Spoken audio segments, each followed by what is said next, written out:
Hello friend, good morning, welcome back to Moon's lifestyle. আশা করি তোমরা সকালে খুব খুব ভালো আছো। আমরাও এখন ভালো আছি। আজকে হচ্ছে সানডে, এখন বাজে ঘড়িতে 10:30। তো এই যে আমরা শিফট হয়ে গেছি নতুন রান্নাঘরে। আজকের থেকে স্টার্ট করলাম রান্না করা।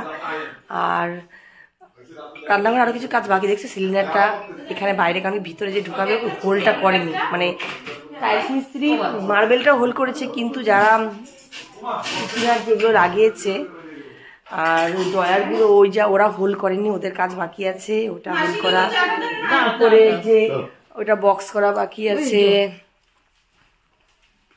যে দেখো কারা আসছে আমাদের ঘরে, শিলিগুড়ি থেকে কারা আসছে। বোন মিমি এখনো ঘুমাচ্ছে, আর আমার মেয়ের নতুন স্টাডি টেবিল, চলো তোমাদের দেখাই। কালকেই কিনেছি, এই দেখো আমার মেয়ের নতুন স্টাডি টেবিল, কালকেই কিনেছি।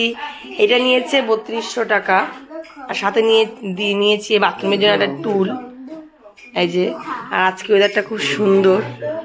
আজকে সানডে যেহেতু, তাই মেনু হচ্ছে পরোটা আর আলু ফুলকপির তরকারি। এই দেখো আজকে ওয়েদারটা কি সুন্দর, এই দেখো।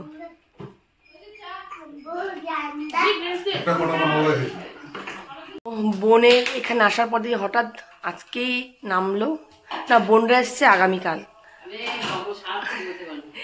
আরে আমার মেয়ে কাঁঠাল খাবো খাবে, কিন্তু না, ও দেখছে যে কাঁঠাল খাবো। আর ছোট না, মানে এখন ওর জ্ঞানটা হচ্ছে। আর এই দেখো মটরশুঁটি, এটা মটরশুঁটি মটরশুঁটি পড়ে গেল, দেখলাম। উড়াও মা উড়াও। তো বোনে কালকে আসার পর থেকে শরীরটা খুব খারাপ। তোর দিবাকে নিয়ে গেলো ডাক্তারের কাছে রেল হসপিটালের সাথে রাজদাও গেল। ট্রেনটা এমন না, মানে একখান থেকে একখান আসলে সত্যি ওয়েদারটা খুব খারাপ আমাদের লামডিংয়ে। তো বলে আপনি এই গরম দিনের বেলা একটু গরম লাগে, রাত্রেবেলা ঠান্ডা। যেদিন আমরা গুয়াহাটি থেকে আসলাম আর কি, এত ঠান্ডা আমার কাঁপছি রীতিমতো, কি বলবো। আর এই যে এখন আমি খেতে বসি, সবাইকে খাইয়ে ঠাইয়ে পাঠিয়ে এখন আমি খেতে বসি। যে বোন আসছে ঝোলা গুড়, এই যে গুড়, একটু ফুলকপির তরকারি, আর চা নিয়েছি 1 কাপ চা। এই যে চা আমাদের না কার্পেট আনতে লাগবে, মানে কার্পেটে না অ্যাকচুয়ালি জিনিস তো অনেক লাগে না, একবার তো কেনা সম্ভব না। তো এক মাস করে কিনছি, 1 মাস এইটা 1 মাস ওইটা, কিন্তু কার্পেট লাগবে, এত ঠান্ডা না লামডিংয়ে।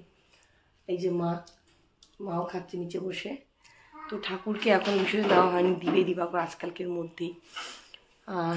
মেয়ে তো খেলাধুলা করছে, মেয়ে খাওয়া হয়নি, আমি খাইয়ে মেয়েকে খাইয়ে দেবো। তাই চলো এখন রাখছি। আজকে যেহেতু রান্নাঘরটা ফার্স্ট টাইম শিফট হয়েছে না, মাসিও কনফিউজ হয়ে যাচ্ছে আমিও কোথায় রাখছি। কালকে মানে ঘুমের চোখে মানে 2:45 অবধি কাজ করছি আমি, দিবাকর, রাজদা, মা তো লাস্টে ঘুমিয়ে গেছে 1:30টার মধ্যে। আর সাথে আমার মেয়েও ঘুমায়নি, চিন্তা করে তাড়াতাড়ি উঠে গেছে। একটু আজকে অগোছলা লাগছে না, আমি নিজেও কনফিউজ হয়েছি কী করবো না করবো, হয় না আর কি। আর চার্চে যেহেতু 25শে ডিসেম্বর সামনেই চলে আসছে, চার্চে যেহেতু আজকে সানডে, এমনি জানো স্যাটারডে সানডে চার্চে প্রিয় হয়, তো আজকে প্রচুর লোক হয়েছে, প্রচুর। এখন সেই গান রিহার্সাল হয়, খুব ভালো লাগে ওদের গানগুলো শুনতে, ভালো লাগে। তাহলে চলো এখন রাখি, খাওয়া দাওয়া করি, পরে কথা বলছি। আর এই দেখো আমার সোনা মা ওর স্টাডি টেবিলে খাচ্ছে, মা পড়ে যাবি। আর ওইখানে মিমি জাস্ট ঘুম থেকে উঠলো, মা পড়ে যাবি, নামো বসো। এই যে মিমিকে মা ব্রাশ করিয়ে দিচ্ছে। আজকে সত্যি ঘরগুলো খুব অগোছালো, আমি দেখে কোথার থেকে শুরু করবো কোথা থেকে গিয়ে শেষ করবো আমি পাগল হয়ে যাচ্ছি, বুঝতে পারতেছি না। আমি রীতিমতো কনফিউজ।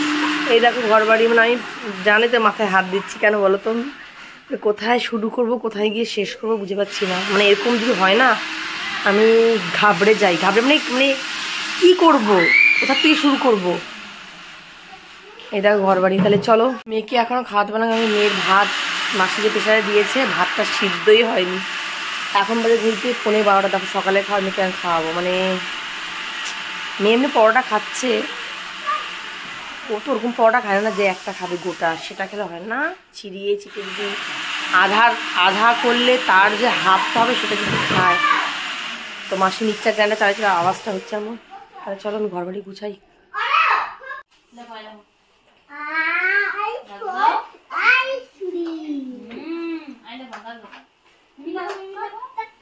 তো দেখো আজকে স্নান করে ঘরে আসতে 4টা বাজছে। এই জাস্ট খেয়ে উঠলাম, আর ভিডিও করতে পারিনি। তো আজকে কী কী রান্না হবে তোমাদের খাওয়ার পরে বলবো। না অলরেডি খাওয়া হয়ে গেছে, এরপরে দেখো। আর দেখো পুরো জায়গাটা ফাঁকা হয়ে গেছে, রুমটা না একটা গুম গুম আওয়াজ হয়, খালি ঘরে একটা আওয়াজটা কেমন হয় না। শুধু বেঞ্চটা নেওয়া বাকি, কারণ এই বেঞ্চের মধ্যে টব রাখবো, তাহলে নিচ পোর্শনটা পরিষ্কার করা যাবে। তো পুরো গুম গুম আওয়াজ করছে, কেমন যেন একটা আওয়াজ হচ্ছে, কেমন যেন। দিবাকর এখানে শুয়ে আছে। চলো আজকে কী কী মেনু হয়েছে, সানডের স্পেশাল মেনু তোমাদের দেখিয়ে দিই। চলো, ভাত ডাল আর দেখালাম না। এই হচ্ছে চিকেন কষা, আমি তো খাই না, বোনরা মারা। আর এখানে হচ্ছে আমার স্পেশাল কাঁঠাল চিংড়ি। এই যে কাঁঠাল চিংড়ি জাস্ট খাওয়া হয়েছে, এটুকু আছে রাতের জন্য। আর এখানে আছে পেঁপের তরকারি। এই যে ব্যাস, আজকে এই রান্না হয়েছে। বোন তো আজকে আবার ডক্টরের কাছে গেছে। ডক্টর বলেছে যে অর্থোপেডিক ডক্টরকে দেখাতে, কারণ কি বোনের যে প্রবলেম সেটা পেয়ে গেছে। এটা হচ্ছে আর্থাইটিস, মানে বাতের ব্যথা। দেখো বোনের হাত ফুলে কি হয়েছে, এই যে হাত দেখেছো, হাত ফুলে। আজকে ভোরবেলা দিয়ে এত কান্না ওর, মানে কোমরে পেন, মানে ও সোজা হতে পারতেছে না। আমি তো দেখে অবাক। তারপর তো আমি তো ঘুমের চোখে ঘুমিয়ে করছি, মানে 15টায় ঘুমিয়েছি কালকে। আমার মেয়েও করছি, মানে এরপরটা আমি পারছি না। তারপরে তো মা উঠে যে শ্যাকের যে ওটা থাকে ইলেকট্রিকের, ওটা দিল। তো আমার আজকের ব্যথাটা ভালো আছে। আজকে ইঞ্জেকশন দিচ্ছে, কালকে ইঞ্জেকশন দিচ্ছে, কিন্তু ব্যথা কমেনি। আজকে ইঞ্জেকশন দিচ্ছে, ব্যথা কমছে। আজকে ইঞ্জেকশনে ব্যথা কমছে। চোখগুলি গর্ত হয়ে গেছে তো। আসুন কর না, বলছি আসুন কর, দেখা যাবে দিবাকর ইউটিউবে। তো সত্যি আমারও রোগে ধরে গেছে, স্লিপ ডিস্ক। ভালো লাগে না, সবার রোগ রোগ রোগ রোগ হয়ে গেছে। তো আজকে জাস্ট মানে স্লাইড চোখটা লাগছিল, আবার উঠে পড়েছি। আর এখন বাজে হইতে 7:30। বোন এমনি শুয়ে আছে। সোনামার মিমি জাস্ট কিছুক্ষণ আগে উঠলো।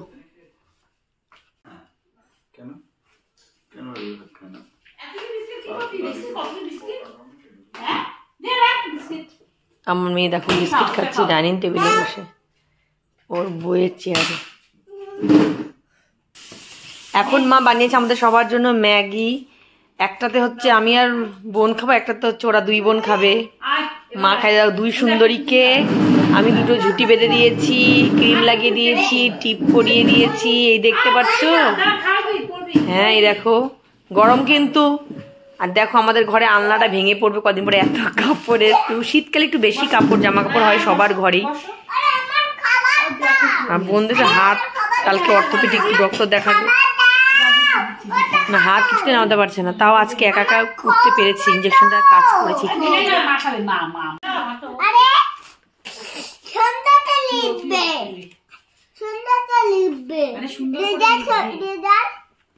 ইরেজার আমি রেখে দিয়েছি, ইরেজার রেখে দিয়েছি।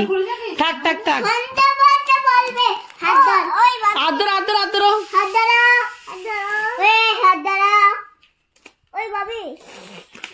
এস রাম, হাত ধরো। মাম্মা লিখো তো, লিখো তো। এই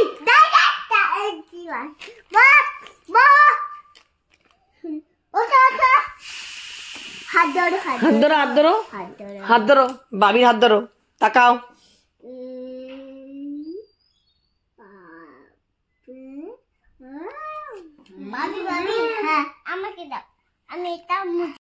সোনামার মিমিকে খাইয়ে দিচ্ছে, আমি যখন ভিডিও করছিলাম। আর বোন তো নিজেই খেতে পারতো না, কারণ বোনের ডান হাতেই প্রবলেম, ডান হাত ফুলে কি অবস্থা। আর বোন আসার পর থেকে বোনকে স্নান করিয়ে দেওয়া, ভাত খাইয়ে দেওয়া সব মা করতো। হঠাৎ হঠাৎ কোনো সময় আমিও করিয়ে দিতাম স্নান। ও ফোনে বলতো, কিন্তু এতটা যে বাড়াবাড়ি হয়েছে আমরা জানতামই না। তো ও শুক্রবারে ওরা ট্রেনে উঠেছে, শনিবারে সকালে এসে পৌঁছালো আমাদের ঘরে। তো ও যখন দুপুরে ঘুমিয়েছে, ঠিক ঘুম থেকে উঠতে পারছে না। তখন যেই হোক অনেক কষ্ট মষ্টে ঘুম থেকে উঠলো। তারপরে তো 2 দিন রাতে সেম প্রবলেম, ভোর 4:30 থেকে প্রবলেমটা শুরু হয়। মানে ব্যথাটা সার্থক থাকতো, মানে মারাত্মক ব্যথা হলে, বিষ ব্যথা হলে। ও বলতো কেঁদে কেঁদে, দিদি এই ব্যথা যেন আমার শত্রুরও না হয়। তারপরে সোমবার ডক্টর দেখালো, ডক্টর যা যা বলেছে বোনের সাথে হুবহু মিলেছে। তাহলে চলো আজকে সারাদিনের ভিডিওটা তোমাদের কেমন লেগেছে অবশ্যই জানাবে। ভালো লাগলে like comment share and subscribe করতে ভুলে যাবে না।